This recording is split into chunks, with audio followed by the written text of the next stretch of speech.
There is nothing quite like a light show at Paradise. It is good to be back home. 4 games on the road for Celtic, but now we're back at Paradise. It's Celtic versus Hearts, just under 5 minutes to go till kick-off, and Neil Lennon's side looking to maintain this very impressive 100% start to 2020, and of course at least maintain this 7-point lead at the top of the table. Mr. Superfit Tom Boyd has raced from trackside up into the gantry. Tom, looking forward, it's remarkable to think Celtic Hearts is top versus bottom, but Celtic must go into this game full of confidence, looking for another 3 points. Oh no, I'm not taking my breath back, but yes I have. But yeah, totally. I thought, as a lot of people said, after the Hearts score against Rangers, they were going to kick on, but they lost their next game at home at Kilmarnock. That was just where they are, and I think that's just set them back. But coming here to the home of the champions, where we have really taken off since the turn of the year after the winter break, which we did last year, and we're utilising the full squad. But I think what's refreshing and what's given us that is playing with the 2 strikers. I think it takes a lot of pressure off either striker who he's playing up there his own, and today we're looking down there, they are linking up ever so well, and some of the goals are absolutely fabulous, and it's great to see. Well, we are looking forward to tonight's game. Can I just give a wee shout out to the Vancouver Shamrock Celtic Supporters Club? I was in touch with John Ward, former pupil of Bellarmine Secretary, now secondary school, now no longer there on the south side of Glasgow. He stays in Vancouver, so they'll be watching the game on Celtic TV, so hail to them. And of course, everybody in Celtic TV, Tom sends our thoughts and prayers and best wishes to Jackie McNamara and his family. All our thoughts are with him. Totally, absolutely shocked when we heard the news. I heard it on Saturday, and thank God that there seems to be signs of recovery. There is still a long way to go, but all we can hope for is that progress and that recovery continues, because what a legend he was for this football club, and is still to this day. Absolutely, and those thoughts and prayers are from the whole Celtic family. If you are just joining us, the Celtic starting 11, it's back to the back 3 tonight. So Fraser Forster in goals, the back 3 of Jozo Simunovic, Christopher Jullien and Chris Ayer. Ahead of them Scott Brown, then we have James Forrest on the right, Greg Taylor in the left, through the middle Callum McGregor and Elvian Cham, and as Tom pointed out, that prolific and deadly duo up front of Lee Griffiths and Odsonne Edouard. Lee Griffiths scored the first of his 111 goals against Hearts. He does enjoy scoring against the other half of the Edinburgh. I wonder why. Yes, as you say, listen, he loves scoring at any time. He's one of these guys where you see the smile on his face, and he's only ever happy when he puts the ball in the back of the net. Absolutely fabulous, and so is this wonderful light show. The Celts are doing the huddle, and it's lit up, but absolute quality, and hopefully the team will produce quality tonight. It's like watching the Celtic players in night vision goggles. I'm sure the floodlights will come back on and hopefully shine down on another Celtic victory. It is top versus bottom, and Stephen Naismith, the Hearts captain, in the centre circle. Remember, he was one of the 2 goal scorers in that recent home victory over Rangers. Liam Boyce, who just joined in January from Burton Albion, he is the other player. We are underway here at Tynecastle. Remember, it's almost a full card in the Premiership. The only game last night was Aberdeen's 3-1 victory over Hamilton at New Douglas Park. Of course, Hamilton and Hearts anchoring the bottom of the table. They do play each other at Tynecastle at the weekend. That will be a vital game tonight. Celtic looking to press home their advantage. 7 wins out of 7 in 2020, 5 in the League, 2 in the Scottish Cup, including that 3-0 victory over Clyde at the weekend. Tonight is back on league duty as the ball's all the way back to Pereira in the Hearts goal. You would expect him to be the busier of the 2 goalkeepers tonight as he knocks that one forward, looking for Boyce. He flicks it on through the middle, and it finds its way into the arms of Fraser Forster. He's been to a Hearts supporter before in one of the lounges, and he's not too enamoured with the goalkeeper he's got. I think he's from Manchester United or something like that, just now on loan, and I don't think he's performed to what the kind of standards you would expect, but hopefully has I've not put a curse on it, and he doesn't have a great game tonight. Well, it's Lamal who's been their keeper before. He's on the bench tonight as James Forrest takes up the play on the right hand side. It's now to the Celtic captain. Immediately walks it on to McGregor. He flicks it towards Odsonne Edouard. Brown back to Incham, has been in fine form, scored a goal on his birthday of course at the weekend. Certainly Olivier Incham and Callum McGregor really thriving in this formation, with Scott Brown just anchoring that midfield. On the ball again to Forrest. comes in off the touchline. 16 goals already for the season, the Celtic winger.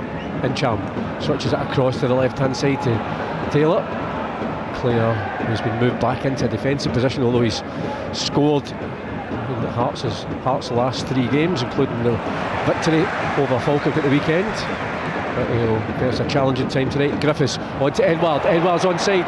First chance to Griffiths. Griffiths on his left foot. The shot blocked. Well, that was wonderful combination play between the two strikers. Danger not yet averted. It's McGregor. McGregor stabs it out wide to Taylor. Taylor fires it along. Almost finds its way to Edward. Celtic have a corner, and already inside the first 2 minutes, almost the lead. Again, almost a telepathic understanding between our strikers. Wonderful play between the two, back heels and flicks, and just Lee was unlucky. I think it was Halkett that put the block on that attempted goal, but a fresh start and an exciting start for Celtic's performance so far. It's going to be Lee Griffiths with the set piece. Outswinger, left footed, curled it to the edge of the 6-yard box. It's Naismith that heads it away, and it's hooked up towards the halfway line. Taylor will get there, takes a touch on it. He's under pressure from Boyce. Boyce manages to dispossess Taylor. And suddenly Hearts on the counter attack as Boyce knocks it across, edge of the box for Hearts.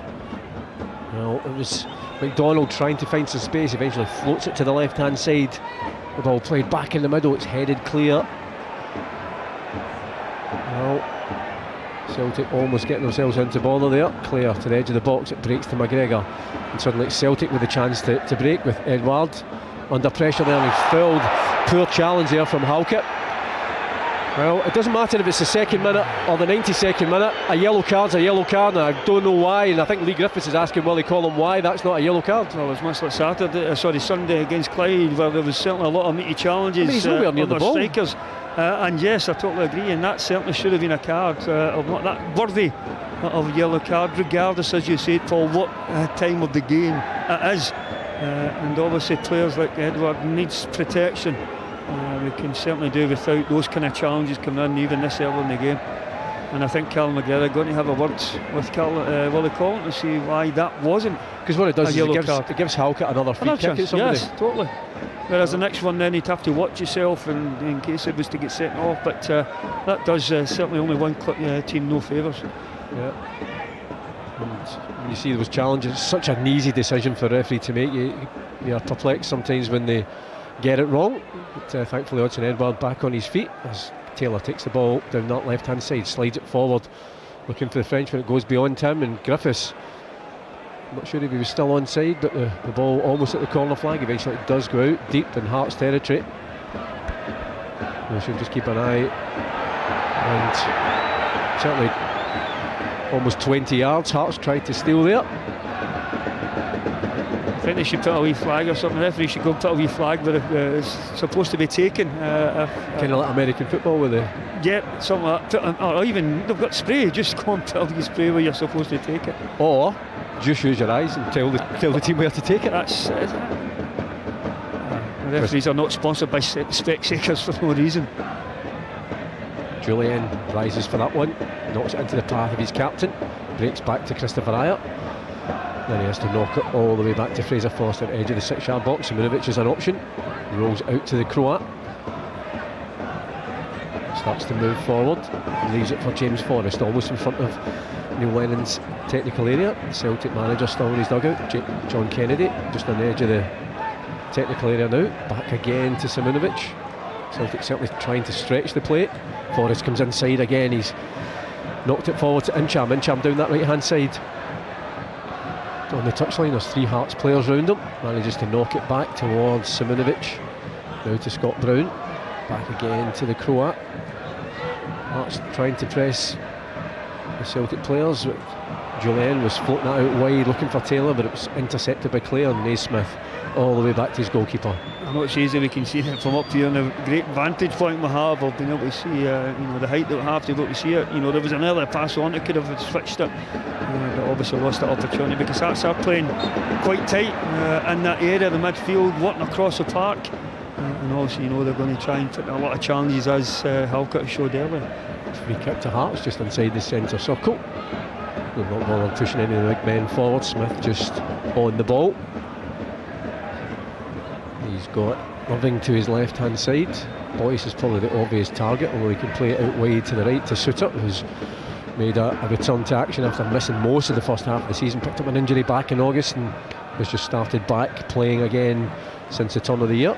Yeah, certainly a boost for Hearts in terms of, obviously one of their key players to come back. I think that was a major problem why they found themselves in the position they are, is because they did lose a lot of their key players either through injury, mostly through injury, but also loss of form as well.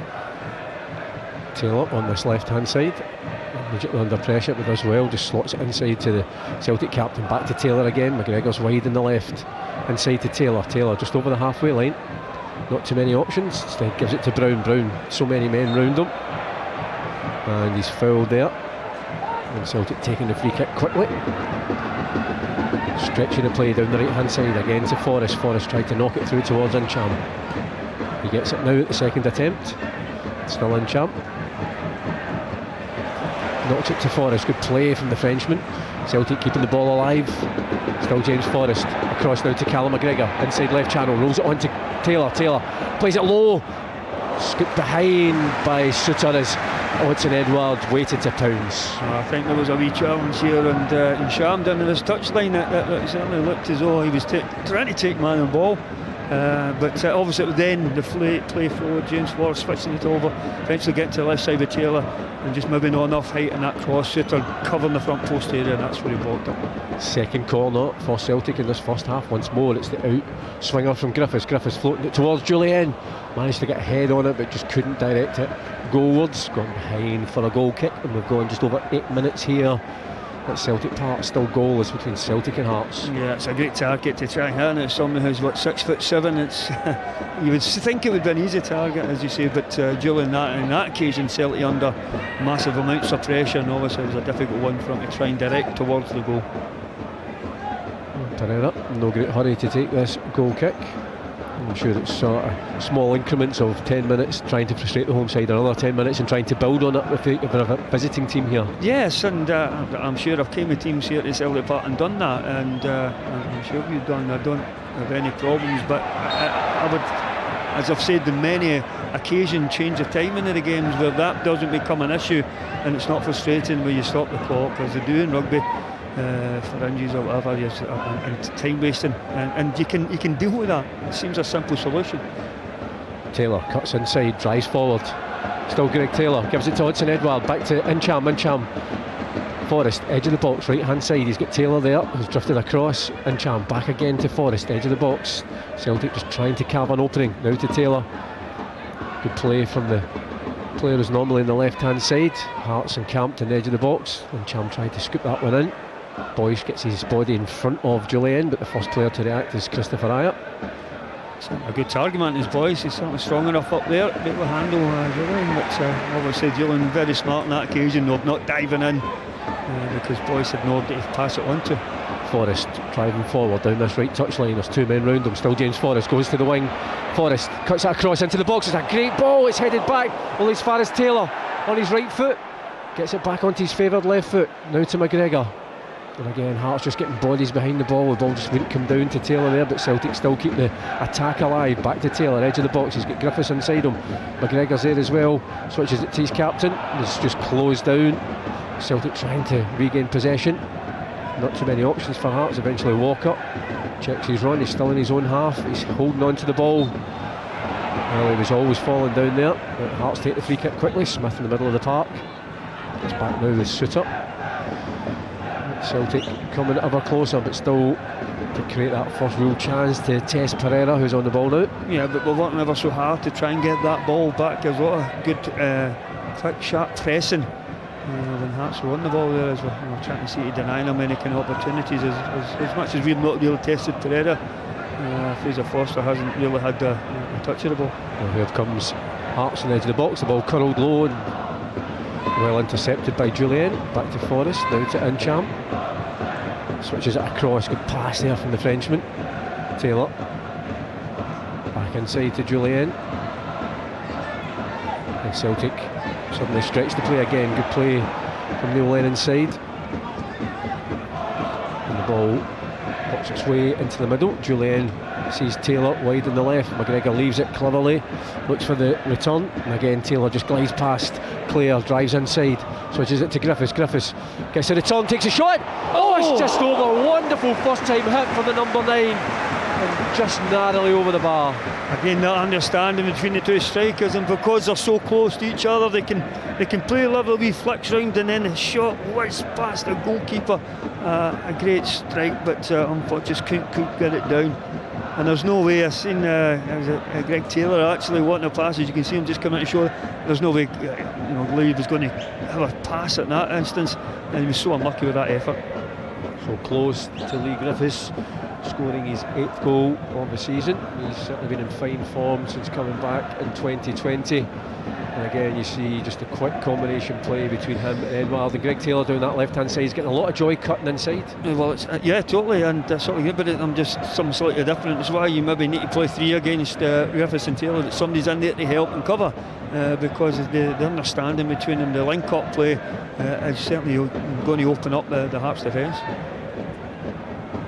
Taylor just over the halfway line, just looking for some options for the throw-in. Hearts just trying to keep it tight. Edouard just closed down there.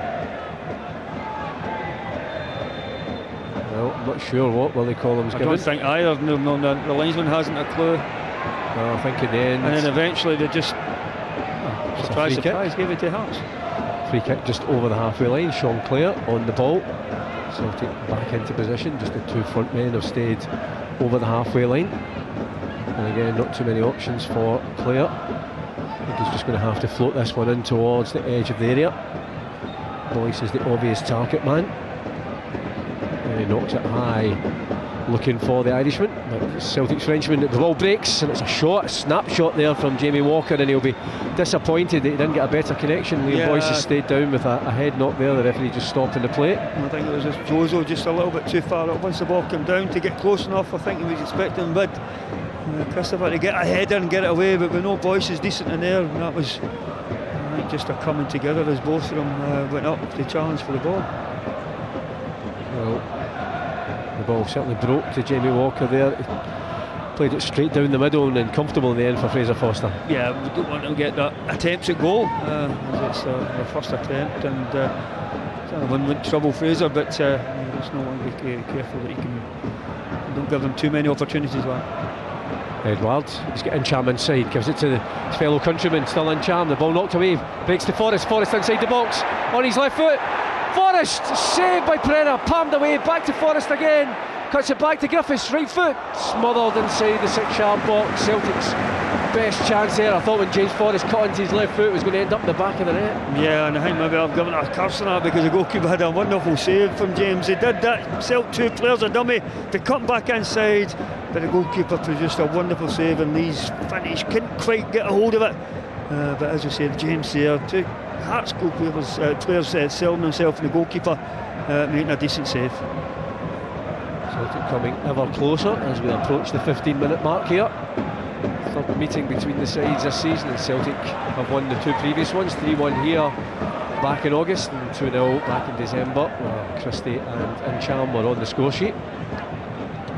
The ball switched across to McGregor. Here comes Celtic again down this left-hand side with Taylor up against Clare. He knows he's getting beaten of him, and Clare just manages to get a foot in this time, and it's out for a throw-in 20 yards or so from the Hearts goal line down the left-hand side. Taylor in front of the north stand here at Celtic Park. Celtic looking for the opener, and it's Taylor again on the ball, flicks inside looking for Edouard, but it breaks to Suter, who tries to pass his way forward, and Naismith up towards Boyce.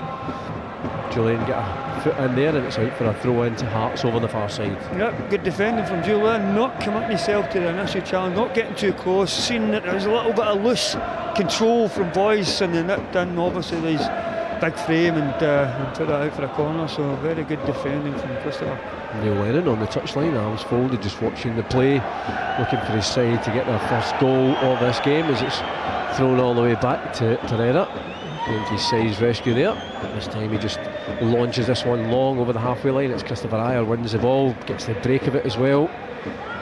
And Celtic again switch the play towards Forrest, just knocks it back to Simonovic, under pressure there from Garuccio, and Celtic passed away forward.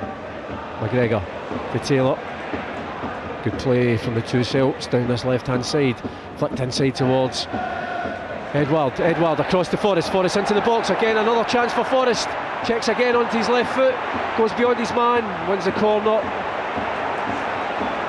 Well, he was tempted to play it in his right, came back inside and the space just ran out for him. Yeah, I thought there was an opportunity, hit it first time there, maybe just took that extra touch, but just a wee touch from Garisho was it that come back, but so hopefully work something on that, but certainly good play again. Once the ball gets played into our two strikers, it certainly opens up a lot of play for us in the wings. Third corner for Celtic, the ball played to the near post again, it's Naismith who heads that one clear. McGregor the first to react, knocks it all the way back to Foster. He's got Taylor on his left and Incham as well. The Celtic back three funneling back into position.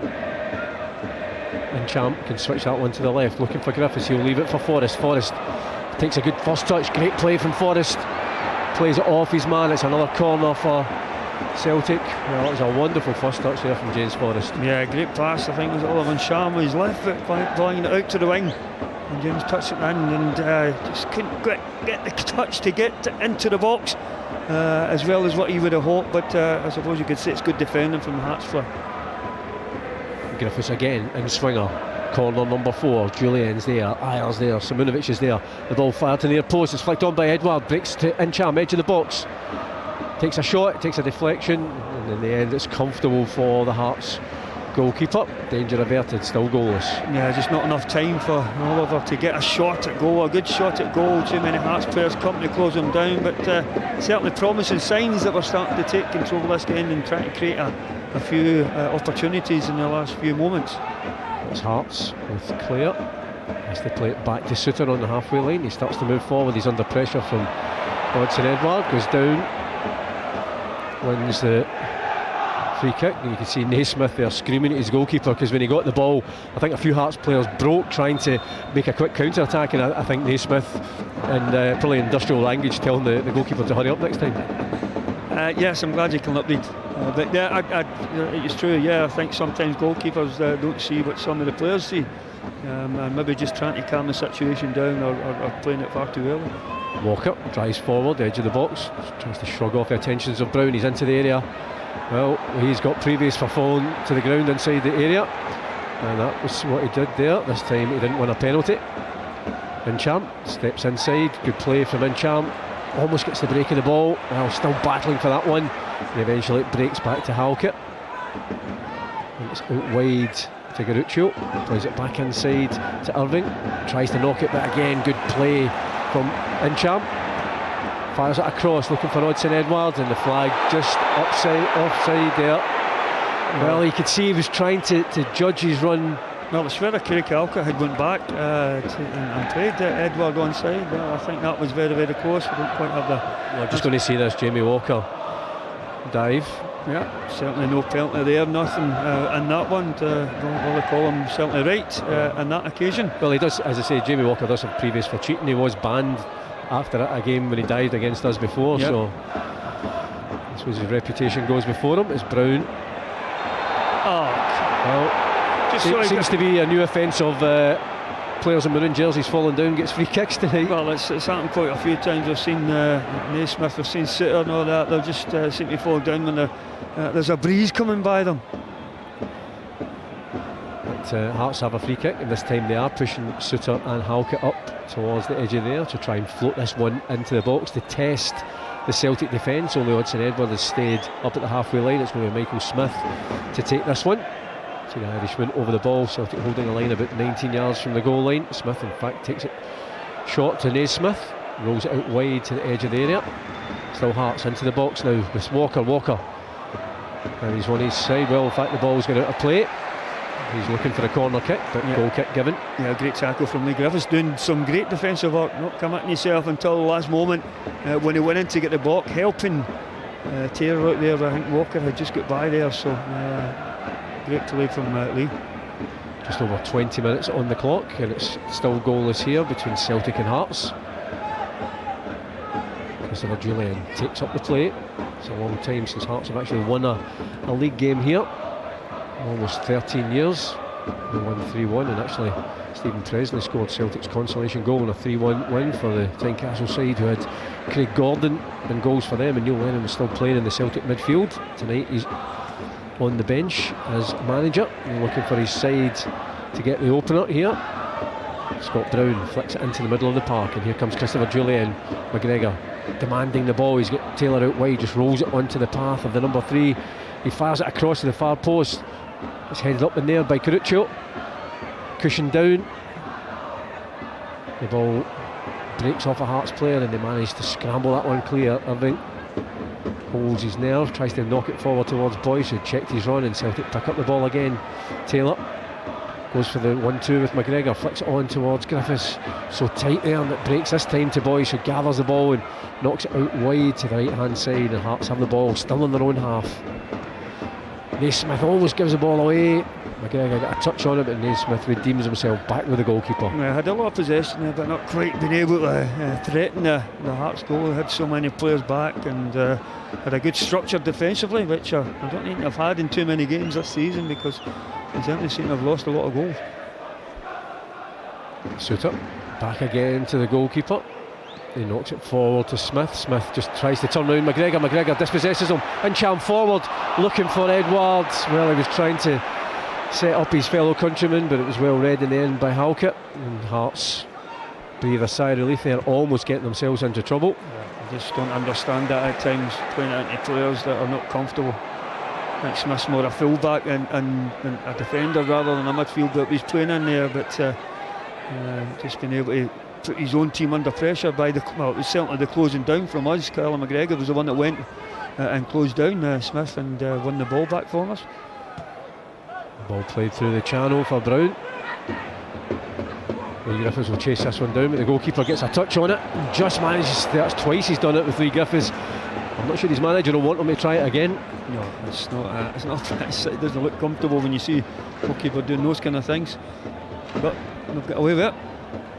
Well, Hearts are certainly trying to pass their way forward rather than just punt it long. Almost got them into trouble, but they're in possession at the moment, and it's switched wide to the left to Garuccio.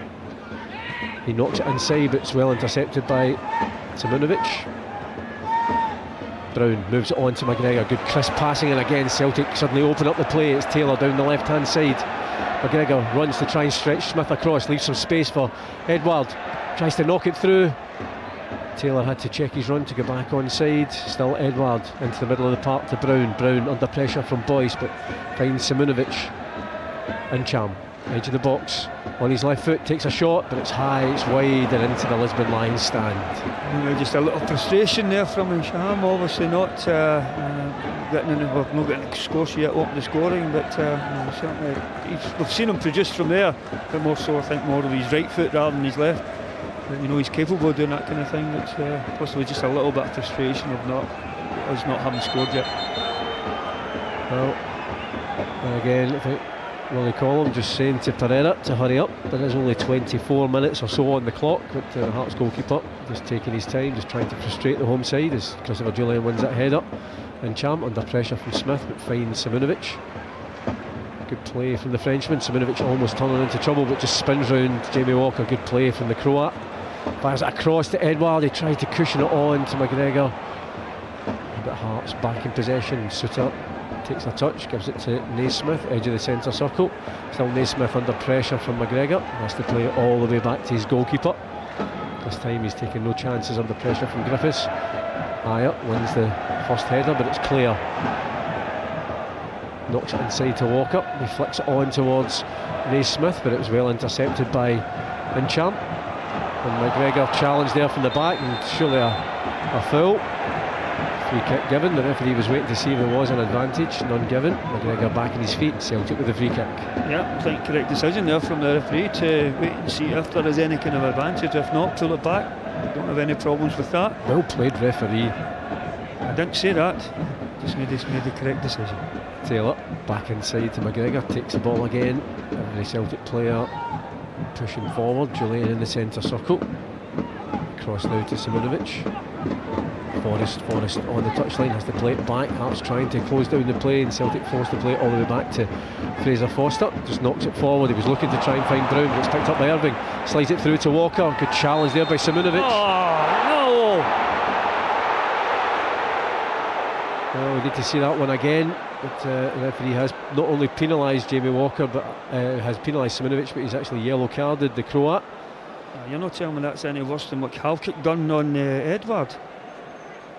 He's only got the ball, piece of the ball. Well, it's... There was no complaint obviously from Jozo. I think he felt as though there was something committed, but obviously starting, I think Big Fraser could have done a little bit better with the ball out, you know. It has given Celtic a set piece to defend. Hearts with an opportunity to test Fraser Forster, who's just on his right hand post, just lining up that wall. So the free kick just a yard or so outside the 18-yard line. It looks like Garuccio's there, Boyce is there as well. So Fraser Forster just lines up his wall, and it looks like it might be Liam Boyce already with 2 goals, although Garuccio steps forward, punched away by Fraser Forster, and the ball knocked off Scott Brown and behind for a corner kick. Yeah, a decent enough save, I think. Boys, I'm surprised that Garuccio took that, because it wasn't towards any corner, straight down his throat, and did the right thing, making sure in case there was any Hearts players coming in, and we managed to put it behind to safety. Hearts have their first corner of the night. It will be Andrew Irving to take this one, an out swinger, a cluster of players just on the edge of the box. Number 40 curls it near post. It's McGregor heads it clear, but it's knocked back again to Irving. This time he knocks it off the back of McGregor, spins down the line. Irving's there, flicks it over McGregor's head and heads it out of play. Danger averted for Celtic. Well done to the pressure put under by Callum McGregor on that occasion. Well, there's going to be a substitution early on, and it's going to be substitution for Anthony McDonald, who is coming off, and he is going to be replaced by Connor Washington. So I can only imagine that's a tactical change. It's tactical because McDonald just hasn't a clue. He's not doesn't know what's the problem with him. Maybe he thinks there's too much space down that right hand side, but Washington seems to be coming. Naismith is going over to the right. I'm never sure. I mean, the boy's only 18. I'm not sure substituting him after 28 minutes is going to do much for his confidence. Well, especially with the score still at 0-0 just now, and yes, we were getting into the left hand side a little bit, but they're looking for the more experienced player of Naismith getting in there and trying to nullify that threat. And Cham now to Forrest on that right touchline, back again to Simunovic. So first yellow card goes to the Croat. First substitution to Hearts. McDonald off, Connor Washington on, and he has a goal threat, of course, as Ayer switches that one left to right. Garuccio watches that one, heads it down to Irving, gets a return, and Hearts driving forward down the left hand side over the halfway line. Garuccio stumbles, and Cham shrugs off the attentions of 2 players, switches it inside to Griffiths. McGregor rolls it out wide to Taylor driving forward, out wide to Edward into the box, still Edward takes a shot, palmed away, and Cham, and he scored again! Another goal for Olivier Cham. The first effort saved by Edward, but first time volley from Cham. 2 goals in 2 games, and Celtic have the lead. Just John in the spot, in the right place at the right time, taking advantage of goalkeeper's palm straight out to Cham. The Hearts players, I think, not too happy with the goalkeeper's part there. I think he should have been trying to palm it to the side. Don't know if he could have done much else, but straight to Olin Cham. Bang, right. Goalkeeper had an attempt to save it, but couldn't stop it because of the strength of the shot, and 1-0 the boys. Well, the manager did highlight the fact that Olivier Ncham's in a fine vein of form. Yeah, it's not the best hands there from the Portuguese goalkeeper. I think as a goalkeeper, there's one thing I know Fraser Forster done it, but he put it into a wall of Celtic players. You don't put it into the middle where there's only one Hearts player and one Celtic player, and obviously lost out on that occasion. You try and palm it to the side if you can. Half an hour on the clock, and Celtic have the breakthrough. Well, so often it has been our French strikers been on target, but it's our French midfielder. Taylor knocks that one forward, and Walker just puts a foot in there. And certainly, I think I'm not sure, there must just be I can only imagine the linesman must have said to Willie Collum, because I don't think he saw it, because the play was away down, and a naughty challenge there from Jamie Walker. It's good play from the linesman. That if he's seen that, he should get him 2 booked. compliments in a row for the officials. What's happening, Tom? They're getting the correct decision, Paul. That's what's happening. I know, it's on that occasion the linesman should step in. If the referee hasn't seen it, if his eyes on the ball, which it should have been delayed anyway because the ball's in the air, you can adjust your flight. Griffiths flicks that one on, but Suter read it well. Decent defender, Suter managed to knock that one back to his goalkeeper, who will not be best pleased with how he reacted to that Odsonne Edouard shot. Hearts again back to their goalkeeper, just scoops it clear from the edge of the 6-yard box up towards the halfway line. Julian wins the battle with Boyce, finds McGregor under pressure from Clare. Brown just knocks the ball inside. Celtic fans looking for a throw in to their own team, but it's a throw in to the visitors. Sean Clare on the ball, will just knock it back to his goalkeeper. Important to get the first goal. I'm sure Celtic will be able to build on that. Well, it is, and obviously we've had a wee spell. We had a good bit of pressure, but it didn't look as though it was coming on that one. But it was certainly a nice play, a decent shot enough from Edward. But yeah, certainly the goalkeeper should have done a bit better to not palm it into the penalty spot where a Celtic player was standing. But thankfully he did, as I did mention that before the game, that certainly Hearts support were not too enamoured with this signing of their own player. Washington at full stretch there, couldn't quite get a hold of that one, but stops it going out for a goal kick, so Celtic have a throw in deep in their own territory. But they have the lead here, going for the 8th consecutive win in 2020. That was an impressive start to the season. Remember, 7 points clear at the top of the table. A tough game in the weekend, of course, Pittodrie against Derek McInnes's Aberdeen side. The ball released to Taylor, has got a bit of space down this left hand side, and suddenly Celtic over the halfway line again. Taylor tries to race beyond Clare, gets beyond him, he's bundled off the ball, and it should be a yellow card for the Hearts right back, because that's a cynical challenge there. Yep, I totally agree with you there, Paul. That certainly should be what Clare in the Taylor was beyond them. Yeah, and it's into a dangerous area where you're driving down the line, and nobody within about 20 yards of him, they could have caused a bit of pain, and not having a wee quiet walk. That's not right. There we go. I'm back to my normal. Good. Well, I'm relieved. But Celtic have a set piece opportunity. It's going to be the left foot of Lee Griffiths to deliver this one into the Hearts penalty area. Can Celtic double the lead? The ball knocked across, just missed by Odsonne Edouard there. Almost the perfect delivery, and Smith in the end managed to head it across the box and hooked clear by Naismith. I like you thought that was going to fall to the head of Edouard, just in the position that was coming in, but just a little bit too high. But yeah, it was certainly a great ball in that caused a lot of problems for the Hearts defence. Celtic have the throw in just almost on the halfway line, down the left hand side. Taylor on the ball, gives it to McGregor. A challenge there by Walker, who's just going to have to watch himself. Remember, he's already been yellow carded. And McGregor leaves it for Taylor. Well, you're not supposed to get away 10 yards from the ball, and I think that's what Willie Collins running up to Naismith to say. You cannot try and block the taker of the free kick from about 5 yards. Griffiths to McGregor. McGregor can take a touch, knocks it, couldn't quite get that ball down, but he gathers it from Taylor. Taylor's certainly got the beating of Clare, but of course Clare's normally a midfielder. Incham through towards Edward. Well, his first touch was good, his second touch just was well read by Suter. Almost a wonder goal between the two Frenchmen. Yeah, it's a wonderful play. Again, there's been some wonderful moves in trying to open up the Hearts defence, but we've just not managed to get the shot away real at the end of it. But it's been last-ditch challenges like that one there from Suter that's denied us.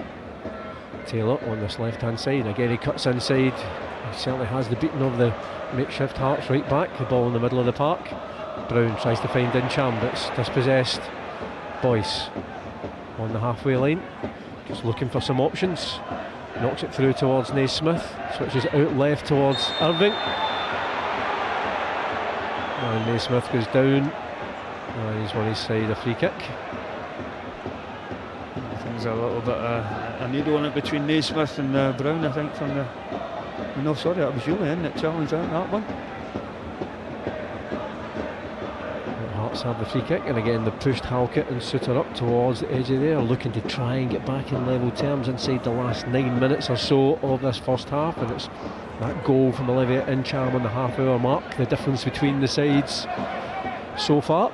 Smith and Irving over the ball, and it's going to be left for the left foot of the number 40.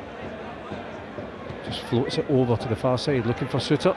It's challenged by Brown, headed away by Simunovic. The volley comes off the head of Simunovic. Just a wee shake there from the Croat, but good defending. Well, I thought there was a wee push on Greg Taylor just from Walker before he had that shot, but certainly, as you say, well blocked. That's what you want to do, get the ball to safety, and that was certainly done on that occasion. Hearts have a throw in, just about 8 yards or so from the corner flag, down that right hand side. Ball knocked back to Suter.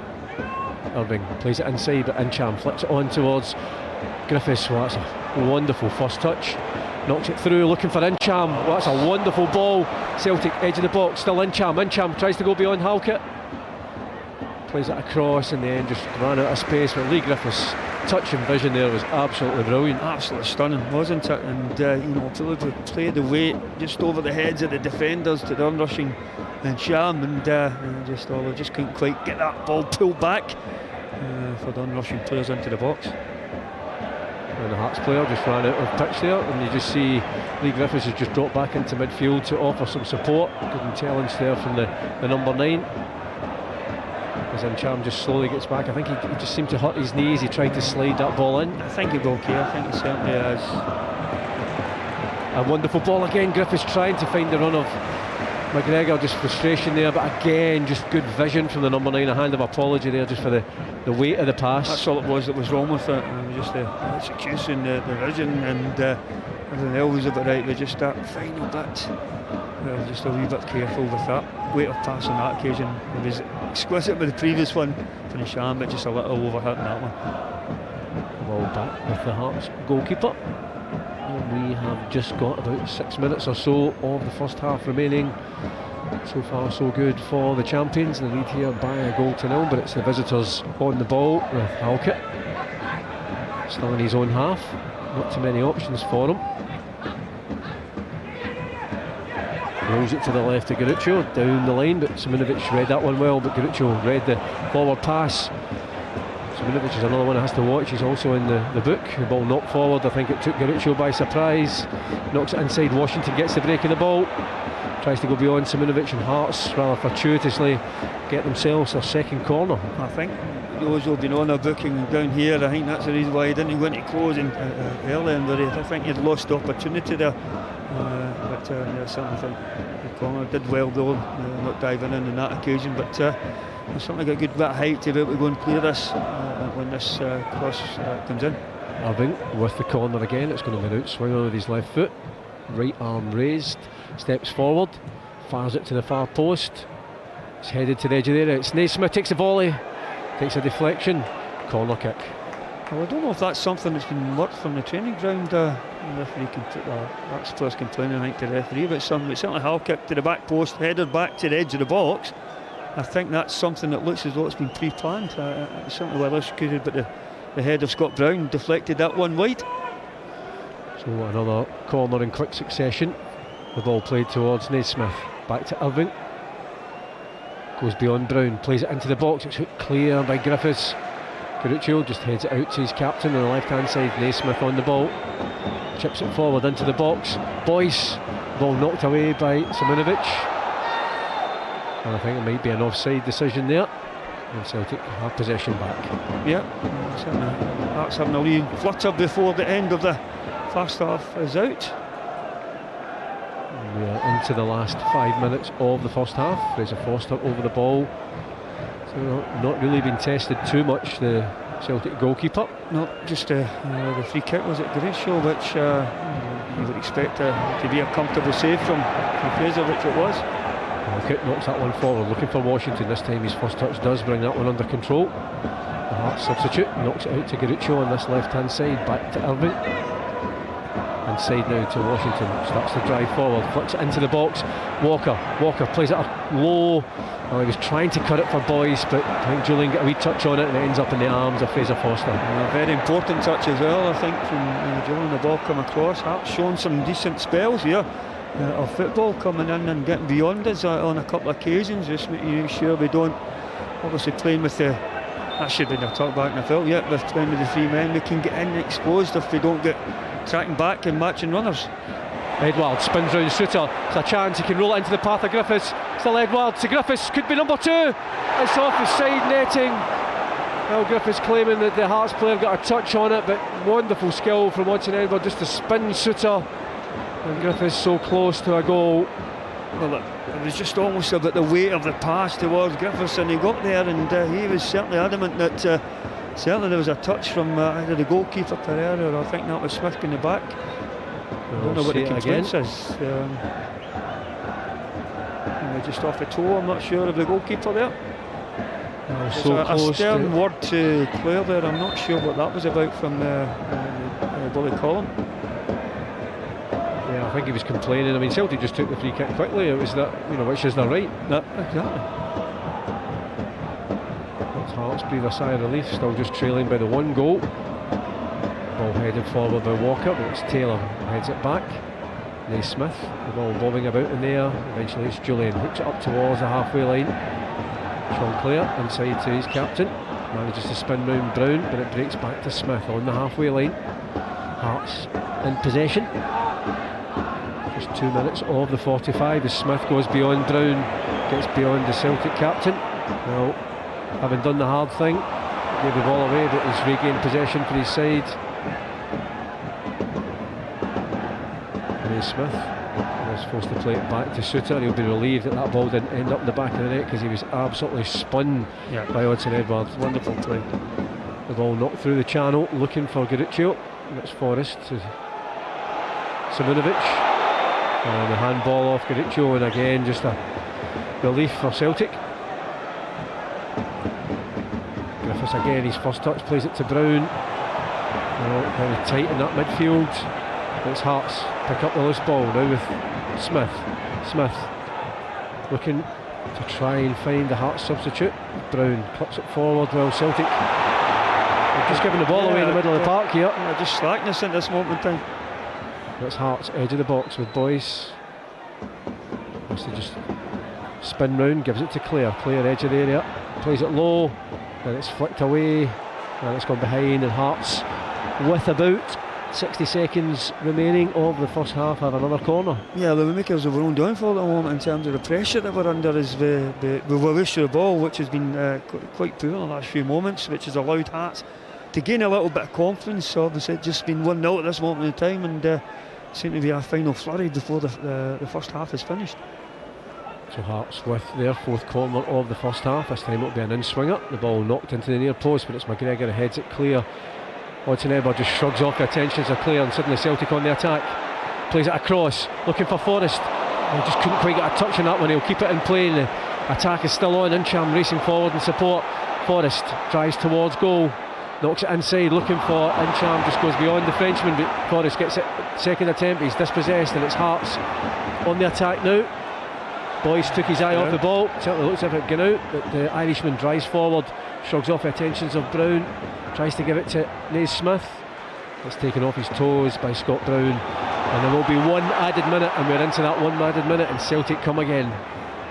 It would be nice to get an extra goal, another goal, in this 1 added minute. Here comes Callum McGregor. Taylor just took the ball away there, couldn't quite control it, and it rolled beyond Lee Griffiths.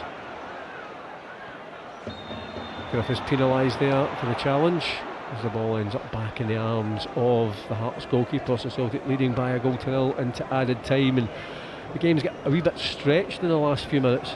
Well, it's down to our lack of poor possession that we've had in those recent few moments that allowed Hearts to get a little bit of pressure on us without troubling Fraser Foster in the goal. They certainly had a couple of balls across the box. Julian did well, read that one under pressure from Walker. knocks it down the line, but there indeed is the last action of the first half. It's been a tough game, top versus bottom. Celtic have certainly the bulk of possession. They've got the goal that came in at half-hour mark. It was Olivier Ntcham who pounced after Pereira had palmed away Odsonne Edouard's first time shot. Lee Griffiths came close to adding to Celtic's lead, but Hearts on the break have shown that they are dangerous. It's certainly not a game you think it's top versus bottom at the top team's home ground, because certainly Hearts have been in this game. A lot of it down to their own making, of some of the slack passes, of giving Hearts to be driving at us and creating opportunities. But as you say, I think we have been in flashes some absolutely wonderful, brilliant football between Edouard and Griffiths and Ntcham in the middle of the park. There's been some wonderful stuff. Obviously maybe not troubling the Hearts goalkeeper too often, but thankfully he made the mistake from the Edouard shot straight to Ntcham, which gave us a half-time lead. Well, thankfully, half-time here at Celtic Park. It's Celtic 1, Hearts 0. We are just awaiting the return of both sides. Tom Boyd and I are just having a debate here because the Paradise Windfall's not been cleared at half-time, so Tom is just frantically checking his tickets there, and it may just be me that's doing the second half commentary if you just suddenly disappear, Tom. I may, and you're on your own there, Paul, but yes, it's certainly something about Paul to...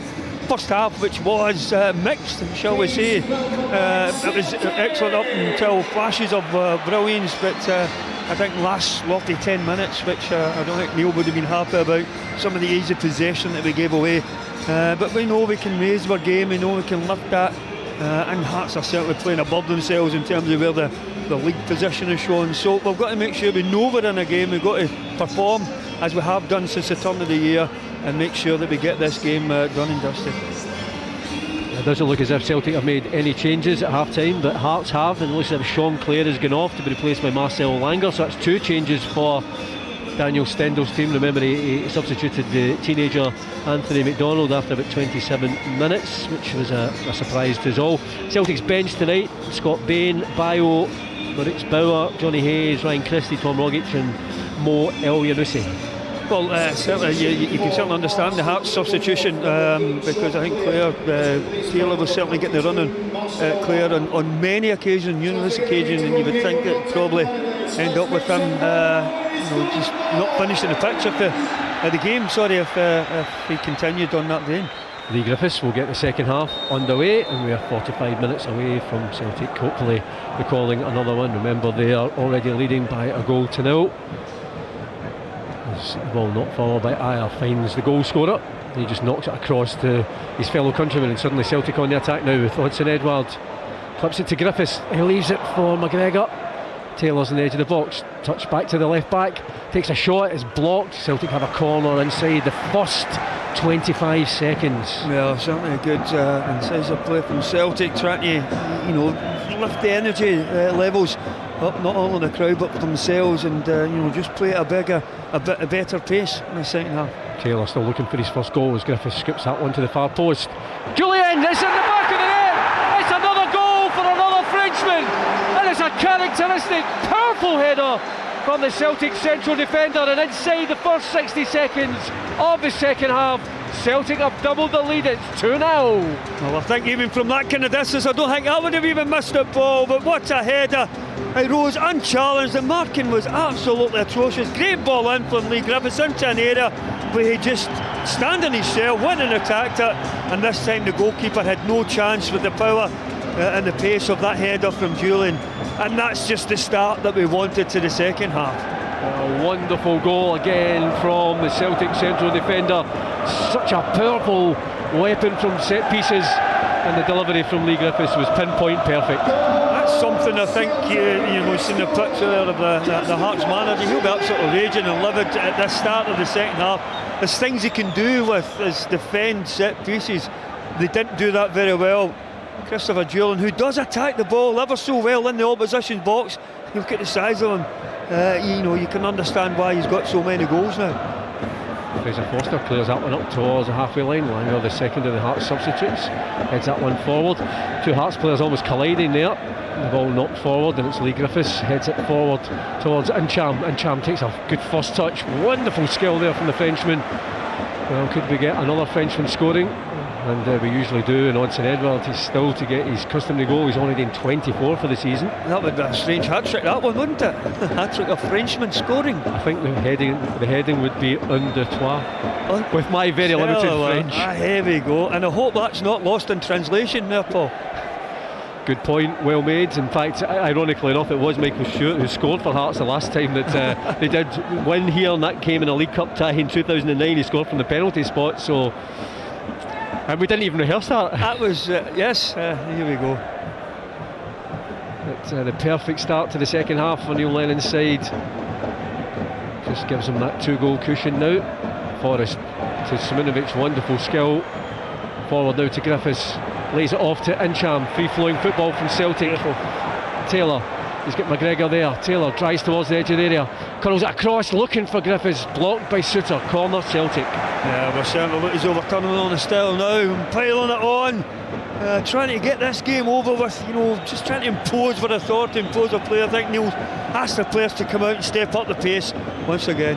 Well, could Celtic get another goal from another Lee Griffiths corner? It's their second corner of the second half. Remember, they scored from that set piece just a couple of minutes ago as Griffiths again scoops that ball to the far side, looking for Julian, heads it down. Simonovic is off the post, it's headed away, cleared, and Scott Brown almost scored as well. Well, Hearts hanging on by a thread, and they've got the woodwork to thank there. Almost similar to the first one, the goal that Julian scored, where he was a little bit more under pressure, and that's why he could only knock it down. And Jozo, almost a overhead kick, clearing it, and then Scott Brown's cleared off the line, I believe, by, was it Gary shot at the back post? Onto the post, I think, as well. The Australian did well there to keep his side just about in the game. Remember, they're trailing by 2-0, and Celtic are certainly trying to press home the advantage at the start of this second half as Suter switches that one forward towards Washington. Some of the fans in the main stand thought that was an offside decision, but Scott Brown fires it clear over on the far side. Good defensive play from the Celtic captain. Yeah, certainly if it was a decent ball, if certainly obviously the Linesman thought that was onside, so it was a wonderful crossfield pass to relieve a little bit of pressure the Hearts have certainly been under in this early stages of the first half. Well, the very last thing that Daniel Stendhal would have wanted, his side were still in the game at 1-0, but Suter driving forward, plays it forward, looking for Walker, holds off the attentions of Christopher Iyer, moves into the middle of the park, rolls it into the centre circle. Halkett takes up the play, rolls it to the left, switch back inside to Irving. Hearts moving the ball left to right. Smith just knocks it back to Suter, tries to get beyond Taylor, but Taylor done well there just to check the run. Celtic back in possession. It's a good start to the second half as Christopher Iyer knocks that one forward, comes off the head of Irving. Langer chests it down, and again Taylor harrying the Hearts players, and it's all the way back to Pereira. Well, he was at fault with the first goal, but there was not much he could do about the second. Absolutely no chance, and he's left exposed from the marking of his defenders in front of him. But as you say, you can see a marked increase in the level of the pace that the Hearts could come up. There have been some wonderful football that Celtic have played, and obviously getting a reward for that. It's from a set piece. You would have imagined it would be promoting play with just early exchanges in this first half. I have to say, I think Lee Griffiths' touch tonight has been absolutely sublime. Absolutely fantastic. The surprise was that he didn't put that one in the back of the net that he was put through from with Edward and the link-up play. The link-up play between him and Edward today has been a joy to watch. It's as you say, we say about that, it's almost telepathic. Wee flicks, tricks around corners and stuff. They're certainly working as a unit together, and that's what you want your pair of strikers to do. Hearts over the halfway line down the left-hand side. Irving forced to check, plays it back inside to Langer, and he's on at half-time for Sean Clare. Moves into the middle of the park, knocks it through. Boyce tries to flick it on, but it's Celtic who win possession back. Incham clips it out wide to Forrest. It's effortless from Incham. Edward, still Edward, just knocks it to McGregor. Here comes Celtic again. Taylor, edge of the box, the ball rolled into his path. Taylor cuts it back to McGregor, and it's a goal! Players down the left hand side. McGregor to Taylor to McGregor. Goal 3-0. What an absolutely stunning team goal that is from Celtic.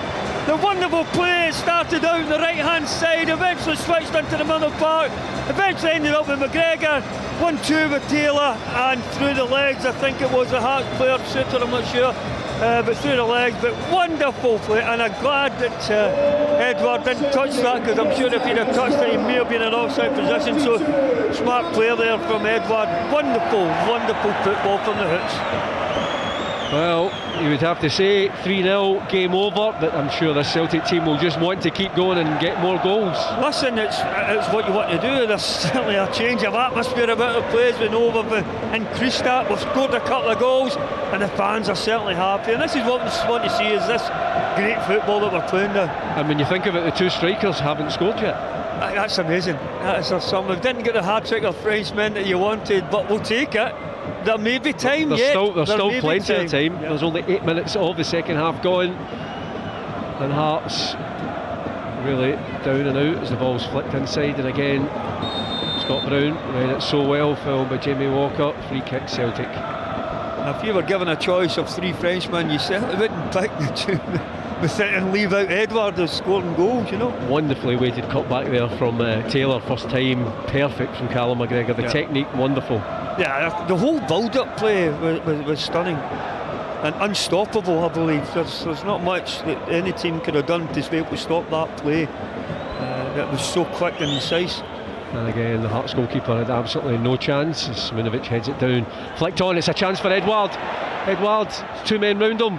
Still Edward, and Suter, last gasp challenge there to deny the Frenchman a running goal. Well, there's certainly been a couple of them, you know, in the first half, but here in the second half, that have almost kept the score down. Well, 3 goals to the good Celtic, and we haven't even gone 10 minutes of the second half. And Odsonne Edward plays it across to his captain. He knocks it through towards Simonovic, back to Julien, scorer of that second goal. Out wide to Forrest, good pass there from the Frenchman, and Champ, who just looks so cool on the ball. Forrest again, Forrest cuts inside, still James Forrest, back into the middle of the park where his captain takes up the play to Christopher Ayer. Celtic are everywhere. McGregor, another goal for Callum McGregor. That's 10 for the season, including 6 in the Premiership. So double figures for the Celtic midfielder, who just oozes class. Yeah, but it's his impact in the middle of the park. He really gives the ball away, and I think him and Scott Brown and Sham, they've certainly, you know, got a good knit together. And so much so, as we've said, we're talking about the creative players that, and Christie and Roger, are not being able to fit into this team, such as the quality of that three in the middle of the park. Hearts have the free kick, but they are shell-shocked. Remember, just trailing by a goal at half-time as Incham takes the ball away from Irving's toes, knocks it through the legs of Smith, looking for Taylor. Celtic battling to regain possession. Naismith down the line towards Smith. Challenge there by Christopher Ayer. Ball out for a Hearts throw-in. Yeah, did what he had to do, come across, cover the position. I know some centre-backs don't like being up, but we're playing with the three, and you have to come out into the wide areas and try and nullify any threat.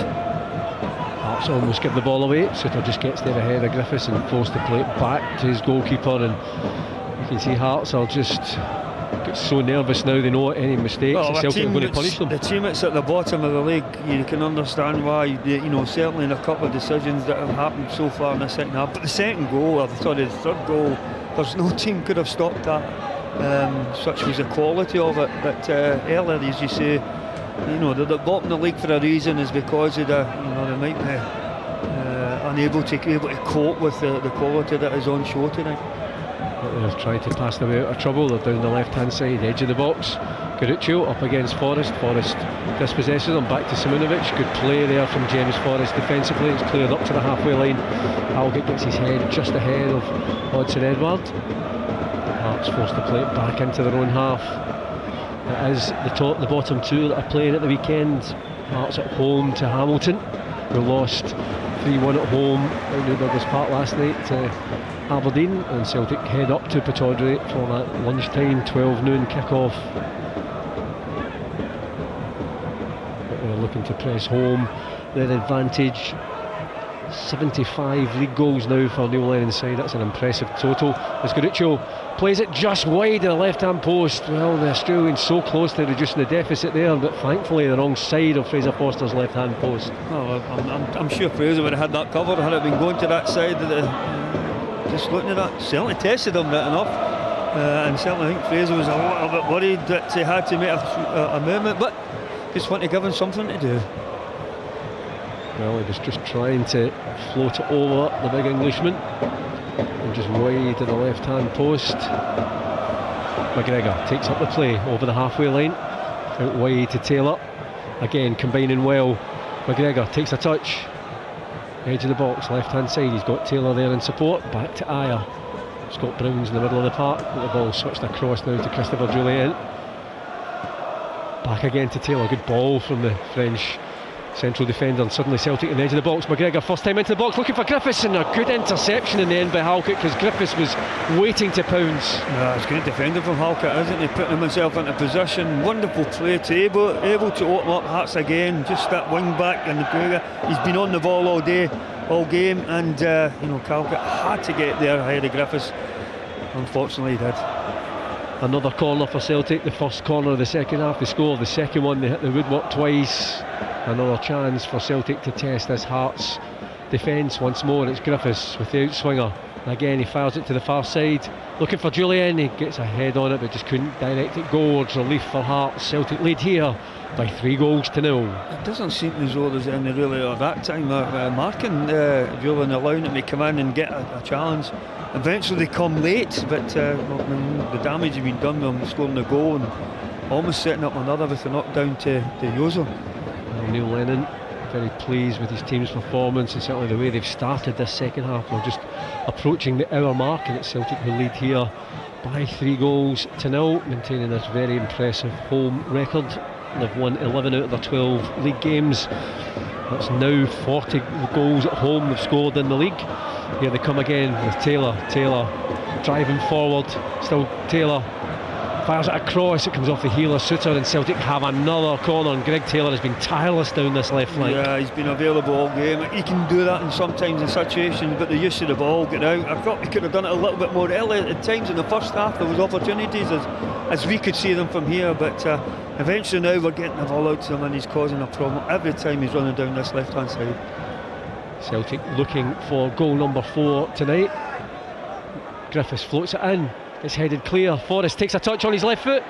Oh, it's a save. Well, that was heading into the top left hand corner, and a good save from Pereira to deny Forrest his 17th goal of the season.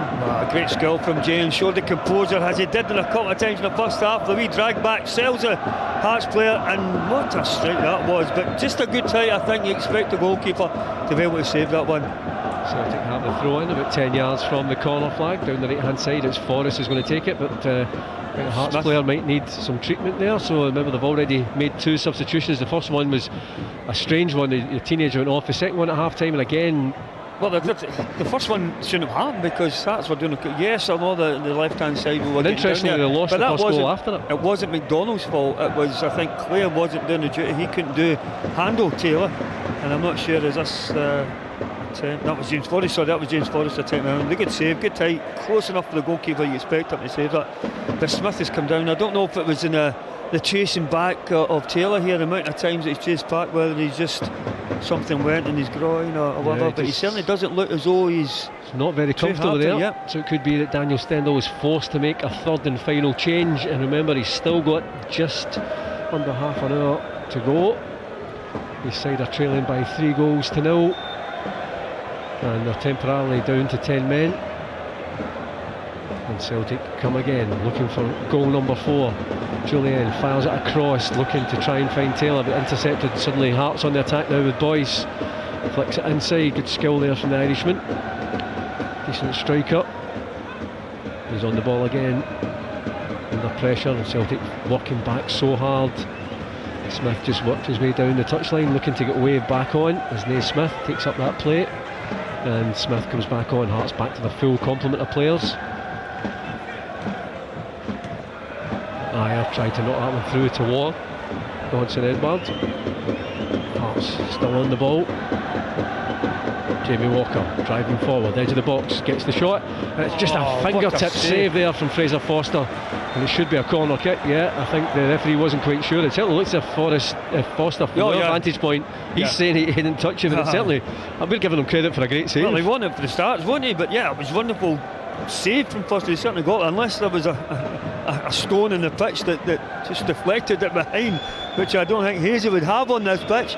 There was certainly a fingertip save there from Foster. Absolutely outstanding save. That looks as though it was heading towards that corner of the net. Great save. Hearts with their first corner of the second half. It's going to be an in-swinger from Jamie Walker. And again, a lot of pushing and shoving in the area. Naismith falls down as the ball's knocked into the box, punched away by Fraser Forster. Strong hand. Forrest gets beyond his man, and suddenly Celtic on the attack with 2 against 2. As Forrest has got Edward inside. Still Forrest into the box. Still Forrest. Well, good challenge in the end there by the Australian. Garuccio comes to his side's rescue. That was a last ditch challenge. I did something like that, but James driving forward, doing ever so well, getting beyond the last man, but I think it was just going to be a tap across to Edward had they managed to get beyond him. Well, things are not going to get any easier for Hearts, because Ryan Christie is about to come on, and again another attacking option for Neil Lennon, and I think he's going to make the change, and it's going to be Lee Griffiths to come off.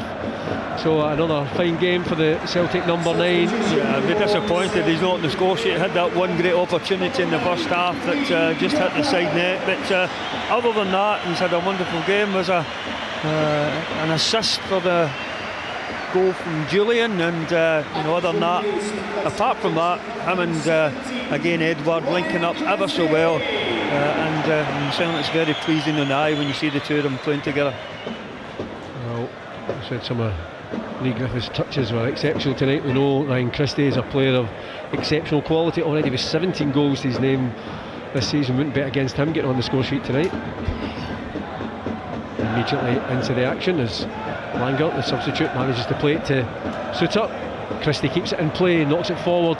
Halkett just read that one well, plays it down to Suter. Suter inside to Langer again, knocks it forward to Boyce. Boyce to Naismith, back to Boyce again. Hearts just trying to pass their way back into this game. Remember, they trail by 3-0. Smith brings it down to Suter. Problem for Hearts is if they do commit too many men forward, Tom, Celtic will just punish them on the break. That's the pace that we've got in the attack, with the quality as we've seen the goal that was scored from McGregor, the quality that we can do, hitting not wasn't quite a counter attack, but it was certainly a wonderful move up the park that certainly exposed the Hearts defence. Hearts still in possession. The ball into the middle of the park. Irving on his left foot rolls it across to Naismith inside left channel. Forward to Boyce. Boyce forced to play it back to his captain. Well, Hearts keeping possession here, but Celtic with plenty of bodies behind the ball. Smith comes in off that right touchline, knocks it again to Irving. It's under pressure from the Celtic captain. Brown does well, and suddenly it's Celtic now with Incham driving forward. He's got Christie out wide, gets his first touch, the Celtic substitute. Just knocks that ball too far ahead, and that looked like a late challenge there on Langer. Just threw himself into that challenge. Taylor was making sure he won that ball. Well, he did the right thing and trying to be fully committed to the challenge as well, knowing it would be a sole one, but if he didn't, if he'd have pulled out of that at all, we certainly would have, I'm sure would have got a sole one on that. Christopher Ayer just watches that one, shepherds it out of play, and it's behind for a goal kick. We are going about 21 minutes of the second half, and Celtic lead here by 3-0. Ryan Christie just knocked it too far ahead of him. Taylor. Well, I think he's lucky, Langer, there not to get penalised for that. Obviously got a better view in it. The television just blocked my view from the start. I would certainly agree with that. That was a little bit more forceful. Here comes Celtic again. Taylor driving forward. He's got Edward through the middle. Plays it across, looking for Edward. It just breaks towards Christie. And the substitute has scored. It took a deflection. Ends up in the back of the net. Ryan Christie with his 18th goal of the season. He's only been on the pitch for 5 minutes, and Celtic lead here by 4-0. How many times have we seen that, the impact that substitutes make in games, and certainly coming on, Ryan Christie has certainly got the impact that you want a substitute to make, to keep this kind of energy Greg Taylor's probably having his best game for us. The amount of times he's got balls into the box. That time, that again, I can give you the ball. I think there was a slight deflection off the defender there. Talcott into the corner of the net. Goalkeeper no chance, but certainly the score's not farting us in terms of the quality that we have shown in this second half. Well, 4-0. Well, I did say I wouldn't bet against Ryan Christie getting on the score sheet. And once again, he does the business. Yeah, listen, as you say, he's been absolutely outstanding for us. Unfortunately, he finds himself come off the bench now because of the quality of the play that we have in the team so far. But it's what you want to do, is when players come on, they don't take the half, they go on, they get about their job and have an impact in the game, and this is what the manager has got and the squad that he's got just now. Here comes Celtic again. Christie trying to feed it through towards Odsonne Edouard. His Hearts suddenly on the attack with Naismith, rolls it out wide to Boyce on the left hand side. Hearts just looking for a consolation. Again, Boyce tries to knock it through the channel, but Celtic gain possession, and Boyce just frustration there for the Irishman. Fouls Ryan Christie, and Celtic have the ball. Yeah, certainly Boyce, a decent player, he is a decent target man, but got absolutely no support here tonight. Obviously summing up the kind of efforts that they've got. They've in the second half, behind the shot from Garisho was the only thing I've seen that was only decent on Fraser Forster's goal. Forrest, he came so close to a goal as well, denied by Pereira. Just saw Mo El-Yunusi sent to warm up there, so it may be that he is getting more gear time as well. And the ball played long over the top, and again Suter just read that one well, knocks it out of play, and Route 1 football, and well read there from James Forrest. That shows you we can do all kinds of football, wasn't it? But yeah, I think that was it wasn't planned, and yeah, El-Yunusi there doing the warm-up. Normally, well, the last time we seen it was Christie got the warm-up behind the goal, and we'd obviously had an impact come on, and I think certainly the energy levels that you would imagine that El-Yunusi would come on, probably playing in this left hand side. Here comes Celtic again, once more with Taylor. Back towards McGregor. The ball flipped clear, and it's Scott Brown's header, and Christopher Ayer will knock it all the way back. Hearts about to make their third and final change. Lewis Moore is about to be the third player coming on for Daniel Stendel's side. A game long since run away from them. And Scott Brown fouls Jamie Walker. I don't think Scott Brown will get any more fouls without getting a yellow card, so it's a third and final change, and Michael Smith hasn't been able to recover from that knock, so that's certainly the first change that seems to make sense for Daniel Stendel's side. It just looks as though it's a set swap. Moore coming playing this right hand side, but he's got a tough ask, because certainly you would think that predominantly tonight our left hand side has been more football, and it's certainly been tons of energy, and could only get worse if El-Yunusi comes back on or comes on. El-Yunusi just making his way down the touchline. Good to have him back, good to have likes of Ryan Christie as well. Scott Brown battling for that one. Well, I don't know why that's not a foul for Celtic. I've got a couple of referees in maroon jersey here. Well, you think somebody, a player of Stephen Naismith's experience, running over 30 yards to try and get the Celtic player booked. Yeah, well, we've seen that before, doesn't he? You know, he'll run away at challenges. Sounds like there's a decent enough challenge there for Scott Brown getting the ball. I always think a referee should just book a player like that automatically, because that's just pathetic. Yeah, I agree. That's certainly, as I say, it's not within the spirit of the game. Scott Brown relishing these games against Hearts. Mo El-Yunusi about to become the second Celtic player to come on. Who would you expect him to replace? It's a difficult one. I don't know if they will not change the shape of the team, but obviously El-Yunusi plays on the left hand side. Taylor has been playing there, played ever so well today here, but he's honestly, I'm clutching at straws here. I just do not know. Well, we are about to find out, and good to see El-Yunusi back to full fitness, and he will replace James Forrest. So close and so unlucky not to get a goal tonight, James Forrest, but another fine performance. And again, replacing one player of top quality with another. I'm trying to think if there's been a change of shape to the team or what's been happening. I think it's going to go, is it Christopher Ayer going to back right back. I think that's what it is. maybe go to a back four. Yes, and Christie's to go and play on the right wing as James Forrest done. So it's and Cham is going to play just off Odson Edwards. So it's a back four of Ayer, Simunovic, Julian and Taylor, Brown and McGregor, Christie in the right, El Yunusi in the left, and Cham and Headwell through the middle. Seems a hell of a lot of changes, Paul.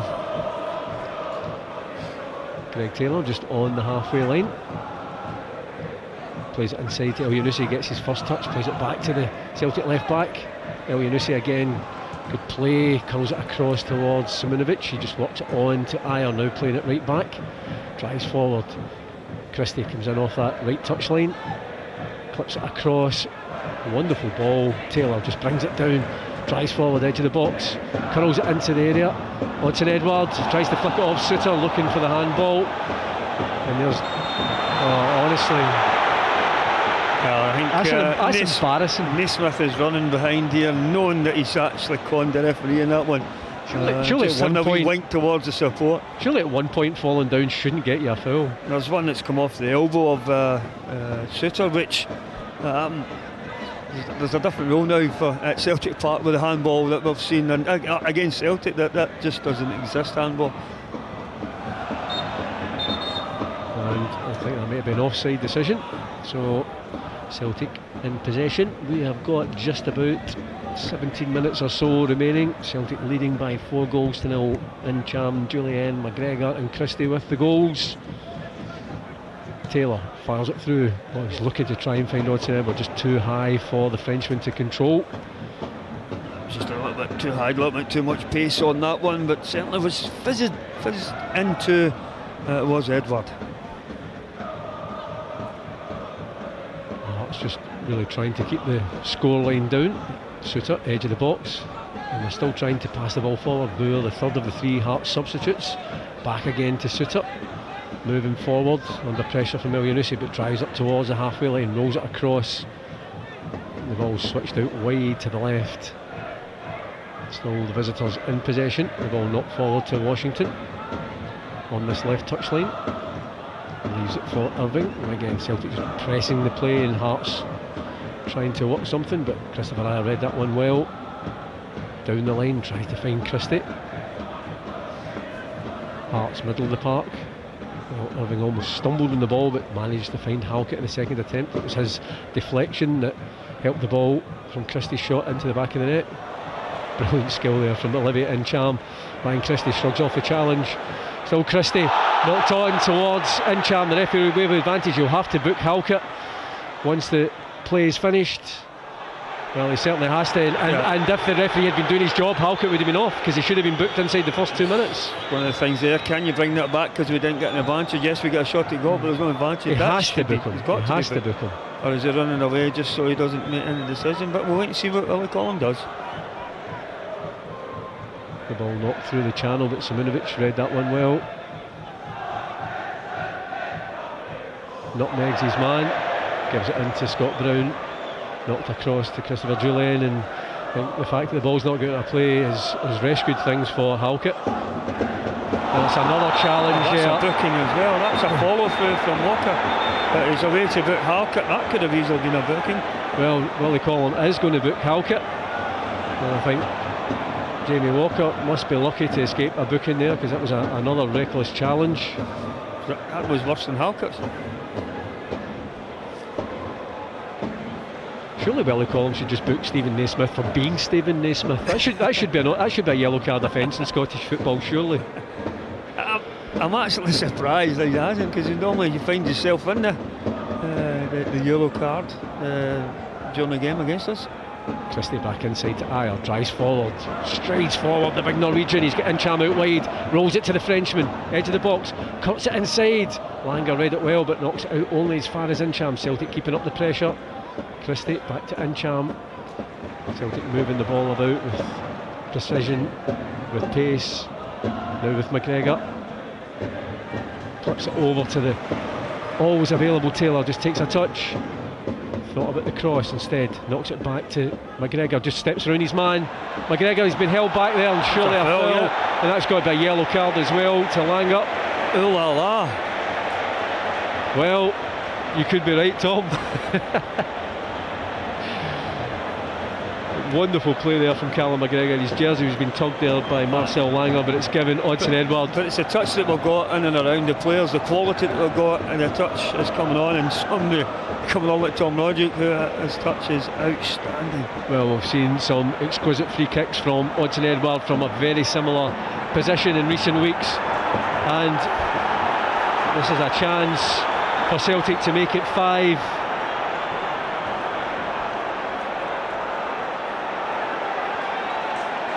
Can they score goal number 5? Odsonne Edouard steps up. Oh, he just skims the bar. Oh, that was so close. Only a bit of a letdown. Well, I can only imagine from the cheer that something must have happened at Rugby Park. And Celtic with Olivier Ntcham. Well, he opened the scoring. You have to say he's had a fine game tonight and deserves praise. Tom Rogic replaces him, and again quality replaces quality. Olivier Ntcham, he really is thriving this season in that position.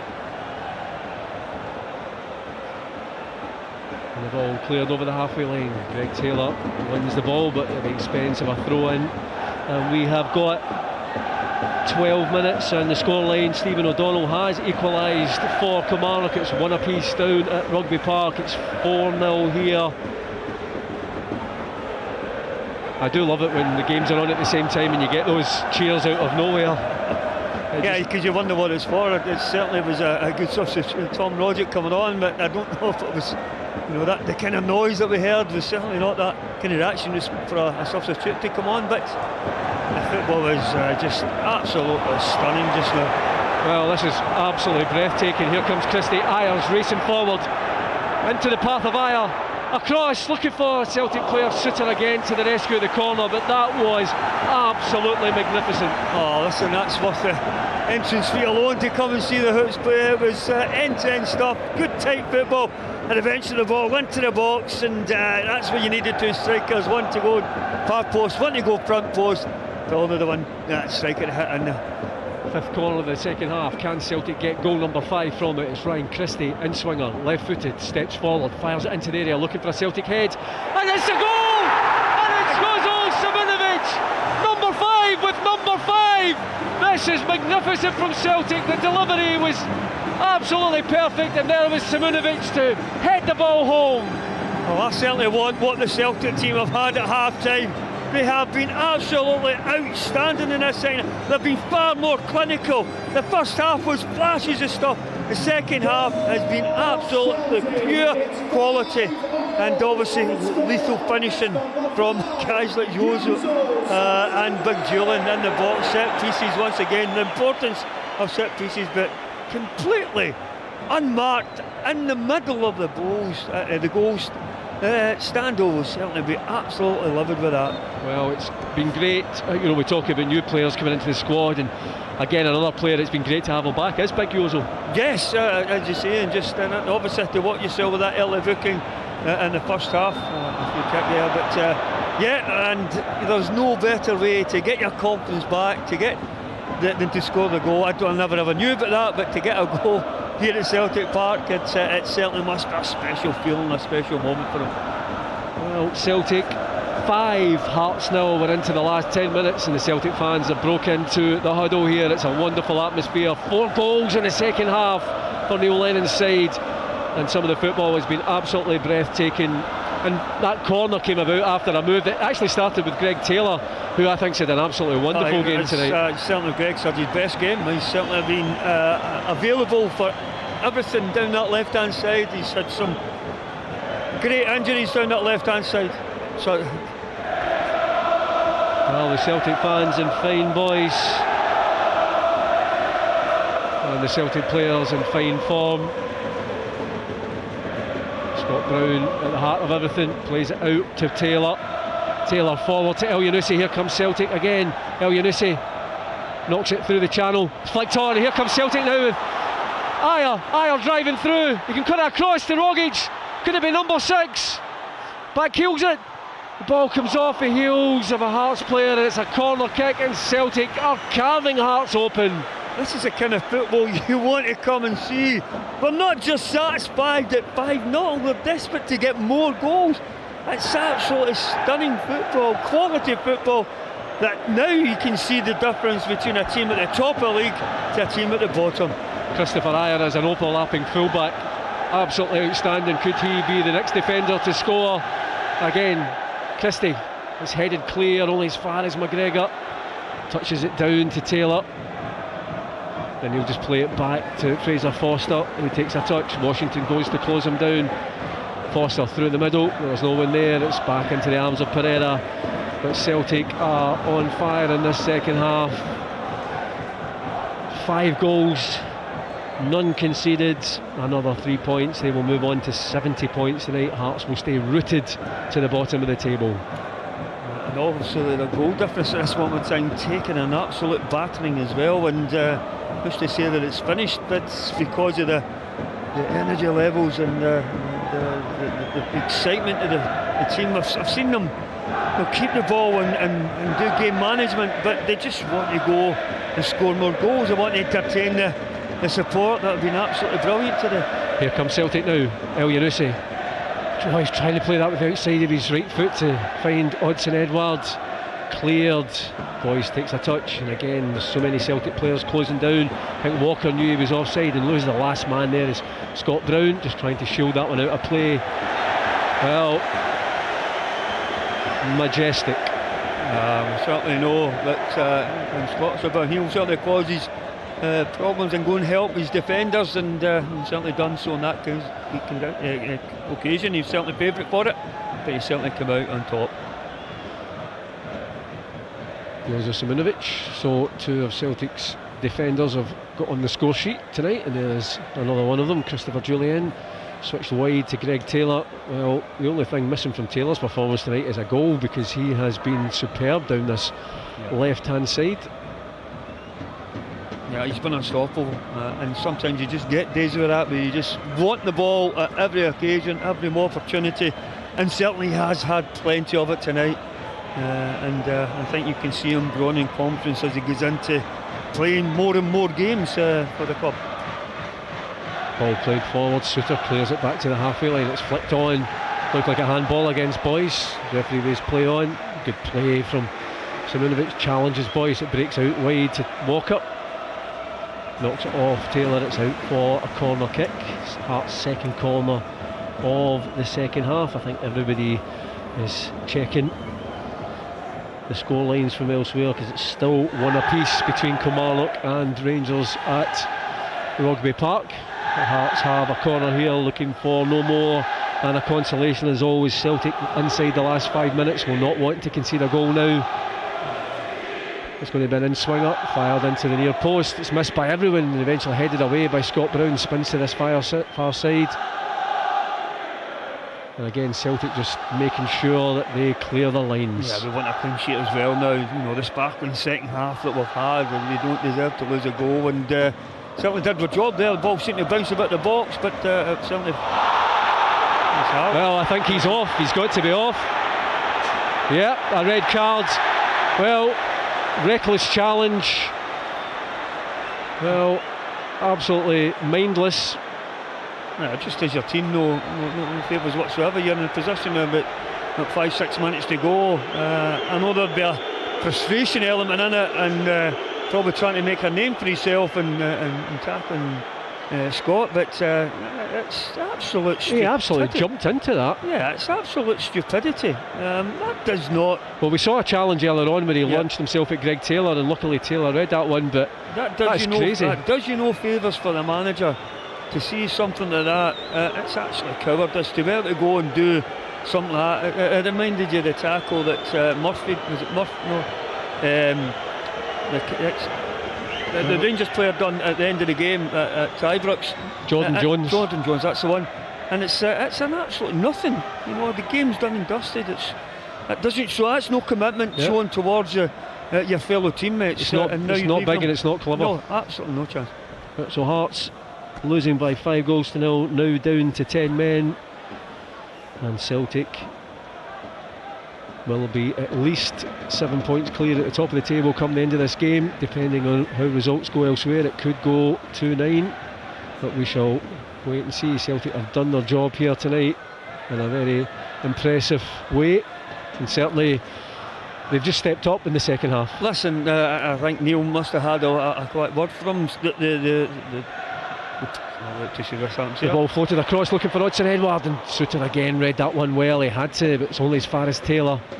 Now to Odsonne-Edouard, cleared. Well, Hearts are out on their feet. The ball out wide. Even worse now that they're down to 10, you know. But as you're saying, what happened in the first half, I think with flashes of the brilliance, but not enough, and not the sustainability. But in the second half, I think we've come out, got that early goal, and just haven't looked back. Well, certainly have not. Goals. Well, half an hour gone. It was Olivier Ntcham that gave Celtic the lead in the second half. Jullien, McGregor, Christie, and Jozo Simunovic. Taylor. Odsonne-Edouard tries to battle his way. Just too many maroon shots in the end. And it's Hearts, well, they're really under pressure here. The two number 17s battling for that one. Garuccio keeps it in play, but all he's done is he's set up Rogic. Rogic driving forward. Not sure it was just because he heard the fellow Australian accent there, but roll to Taylor. Taylor takes a touch, cuts it back to McGregor. A chance for McGregor. It's on target, but saved by the goalkeeper. Yes, eventually that stuck in there. Something a decent stinging shot from Callum McGregor, and found himself in acres of space. About 25 yards out, needed no invitation to have a pop at goal. Just couldn't quite get it towards the corner of the goals and away from the goalkeeper. 90 seconds plus added time here at Celtic Park. Neil Lennon will be very pleased. Another impressive performance. 8 wins out of 8 in 2020. Another clean sheet. And we move on to Pittodrie, a tough away game, but Celtic go into that game full of confidence. And here they come again with Christopher Ajer. The ball driving forward. Well, there's a cheer going up out of nowhere, and Kilmarnock have scored. It's now 2-1. Kilmarnock 2, Rangers 1. If that scoreline stays the same, Celtic will go 10 points clear come the end of the game. The Celtic fans are jubilant. The Celtic players will probably realise something's happened as well, but they're still pressing for another goal. Here they come again. The ball forward looking for Taylor. He'll not be able to keep that one in play. I think you can hear the crowd. I think you know there's a reaction, and you see it, Paul. It's a wonderful feeling in the sense that nothing's happening in the park, yet you hear that noise, that crowd, and to take a double take to see if that was actually what happened. And obviously they are well informed, the supporters, yeah, it certainly is looking like a beautiful Wednesday. The fourth official will hold up his board and tell us how many added minutes. There will be 2 added minutes. Celtic leading by 5 goals to 0. Callum McGregor, one of the goal scorers tonight. Christopher Ajer, well, he played so well in the back three, just as impressive, and such a brilliant weapon for the manager to have Christopher Ajer be able to play in that right back role. Yeah. Gets past Washington, still Christopher Ajer. The ball knocked across to Taylor. Just take a touch, thought about the shot, plays it back inside, takes a deflection, and Moore, the Hearts substitute, just scrambles that one away. I'm just hoping that it doesn't go anymore in terms of the scoreline, because I think 5-0 would be a nice way to this to end. But the team will want to go and have more goals. They've certainly entertained us, especially in the second half. And certainly knocking the ball about and strutting it about, and you wouldn't be surprised if we added another goal in the last few moments of this game. Olivier Ntcham named as the stadium man of the match, and he's in a real fine vein of form just now, Tom. No arguments with the man of the match, but I think I agree with you, Paul, that Greg Taylor down the left hand side. Here comes Celtic again with Elyounoussi, a chance for number 6. Elyounoussi back towards Christie into the box, just knocked it too far ahead of him, but there's Scott Brown, back out to Elyounoussi, edge of the box. Thought about the shot, still Elyounoussi, just ran into too many maroon shots, and Scott Brown challenges Naismith. He goes down. Quite easily once again, I think. We are almost out of time here. And the Celtic fans in fine voice, remember, if the scores stay the same elsewhere, Celtic will be 10 points clear come the end of tonight. And that is an impressive lead. It's an impressive start to 2020. Neil Lennon will obviously know that there's plenty of football still to be played between now and the end of the season, but he can only be impressed with his team. And there is the final result. Another 5-star showing from Celtic. Goals from Olivier Incham, Christopher Jullien, Callum McGregor, Ryan Christie and Jozo Simunovic. And Celtic, so impressive, Tom Boyd. Yeah, especially in the second half. There was flashes of it in the first. The second half, we really showed what the champions are made of by going stamping with authority right from the off in the second half and imposing ourselves and being a lot more clinical, being a lot more open and playing at a greater tempo that Hearts just could not live with us. Some of the football on display was absolutely stunning, and what a wonderful game, as I think I can understand what's happening elsewhere. Well, so many impressive performances for Celtic tonight. We start with the back line with 2 goal scorers and Jozo Simunovic and Christopher Jullien, and we were speaking about Greg Taylor, who for me down that left flank, he would have been challenging Olivier Incham for man of the match tonight. Yes, I think if it would have went to Greg, I don't think Andy would have any complaints whatsoever. Now, he's had his best game for the club. He was involved in so many of the good things that happened to us today. He was making himself available, playing in a wing-back role, seems to certainly likes it. He can get forward at every opportunity, but not only that, when you get in the attacking areas as a defender, he can still help out with so many balls. Excuse me, I'm just laughing here a wee bit, but yes, we're certainly enjoying ourselves because we've seen some real quality here today. It's been absolutely outstanding, and we just didn't want that football to stop. It was that good.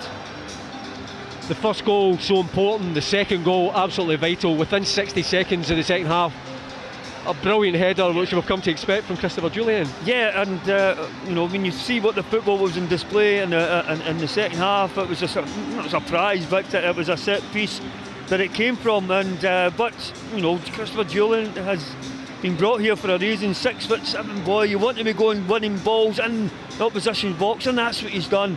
He's went and attacked that. He's had so many opportunities. He scored so many goals for us, and you want the guys to get in there. The delivery was tremendous from Lee Griffiths, who does put in some wonderful balls. Lee going off today, disappointed he hasn't scored, but he's certainly added to the team and the improvement of how the team was shown today.